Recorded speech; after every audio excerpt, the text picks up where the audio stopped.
विश्व अस्थमा दिवस पर निकाली गई जन जागरूकता रैली। गोरखपुर। आज विश्व अस्थमा दिवस पर गोरखपुर शहर के प्रतिष्ठित एमडी चेस्ट विशेषज्ञ डॉक्टर नदीम अरशद और उनकी टीम द्वारा लोगों के अवेयरनेस के लिए जन जागरूकता रैली बेतियाहाता, अम्बेडकर चौक, शास्त्री चौक, अलहदादपुर चौक होते हुए पुनः क्लिनिक पहुंची। इस दौरान डॉक्टर नदीम अरशद ने बताया कि देश में तेजी से अस्थमा मरीज बढ़ रहे हैं। इन्फेक्शन से बचना चाहिए, समस्या पर जांच करानी चाहिए, डॉक्टरों की परामर्श लेकर ही दवा उपचार करें। सबसे अधिक इन्फेक्शन धुएं, धूल, स्मोकिंग की वजह से होते हैं। आइए सुनवाते हैं doctor Nadeem Arshad, MD chest विशेषज्ञ द्वारा दी गई बाइट। पूरे विश्व में आज वर्ल्ड अस्थमा डे मनाया जा रहा है। वर्ल्ड अस्थमा डे मई के पहले मंगलवार को मनाया जाता है। इस अस्थमा डे का मनाने का उद्देश्य है जागरूकता पैदा कराना कि अस्थमा है क्या, या क्या बीमारी है, इससे क्या लक्षण है, क्या इसका ट्रीटमेंट है, बताओ। अस्थमा एक क्रॉनिक फेफड़े की बीमारी है जिसमें सांस की नली, जो पैसेज होता है सांस की नली का, उसमें सूजन और सिकुड़न आ जाती है।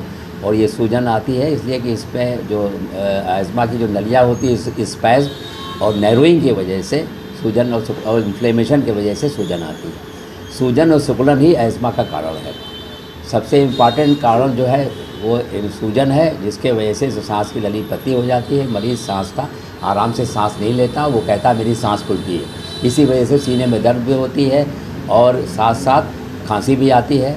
और नली सिकुड़ने की वजह से मरीज़ पूरी तरह से सांस नहीं ले पाता, तो ऑक्सीजन की भी कमी हो जाती है, जिसके वजह से मरीज़ को हॉस्पिटल में भर्ती कराना पड़ता है और इसके वजह से डेथ भी हो जाती है। इसी उद्देश्य से वर्ल्ड अस्थमा डे आज मनाया जा रहा है, जिससे पब्लिक को मालूम हो कि अस्थमा क्या है, क्या इसके लक्षण हैं, क्या इसका बचाव है, क्या इसका ट्रीटमेंट है। सबसे एक कारगर दवा जो इसमें है वो है एंटी इन्फ्लेमेटरी ड्रग्स, यानी कॉर्टिकोस्टेरॉइड, जो कि इनहेलेशन के फॉर्म में दी जाती है। क्योंकि सांस की नली में सूजन सिकुड़न को दूर करने के लिए इनहेलेशन थेरेपी कारगर है, ये डायरेक्ट फेफड़े में काम करती है।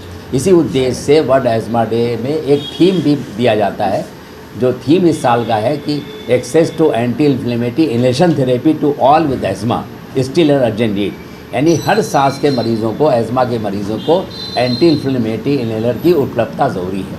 ये तभी उपलब्ध हो पाएगा सांस के मरीज़ों को जब ये अफोर्डेबल हो, यानी इसका दाम कम हो, हर मरीज़ के पहुँच के अंदर हो।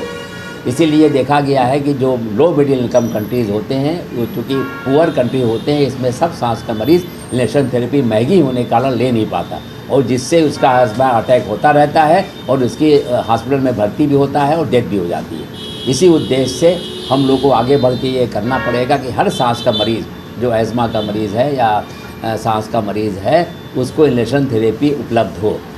इसीलिए कंपनी वालों को भी, गवर्नमेंट पॉलिसी मेकर्स को भी, सबको इसी उद्देश्य से कहा जा रहा है कि इसको इतना अवेलेबल कर दे, इतना अफोर्डेबल कर दे कि सब सांस के मरीज़ को इसकी पहुंच हो, जिससे मरीज़ का सांस का अटैक ना हो और अपने को बचाव रख सकता है। ये कोई अस्थमा क्यों होता गया है कि सांस की नली में सिकुड़न और सूजन आ जाती है।